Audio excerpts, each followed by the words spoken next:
সফলতা আছে, একটা দিকও তারা দেখাতে পারবে না।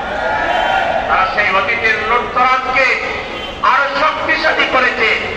এদেশের জনগণের সবচেয়ে প্রিয় তারা যে ইসলামী অর্থনীতির জন্য এদেশে ইসলামী অর্থনীতিকে সমৃদ্ধ করার জন্য, সুদমুক্ত জীবন ব্যবস্থা চালু করার জন্য মানুষ যে ব্যাংক চালু করেছিল, আজকে লোটের হয়ে সেই ব্যাংক দখল করার পায় তারা করছে।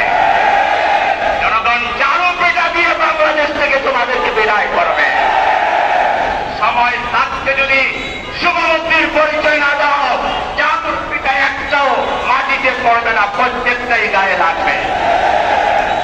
সংগ্রামী দেশবাসী, আমরা আজকে বিদ্যুতের মূল্য বৃদ্ধির প্রতিবাদে এই প্রোগ্রাম আয়োজন করেছি। আমরা সরকারকে, তারা আজকে গ্রাহক লেভেলে প্রায় 17% মূল্য বৃদ্ধি করেছে আর পাইকারি 20% করেছে। এই ন্যায্য মূল্য বৃদ্ধি অবিলম্বে প্রত্যাহার করতে হবে, নতুবা এদেশের জনগণ তাদের নিজের অধিকার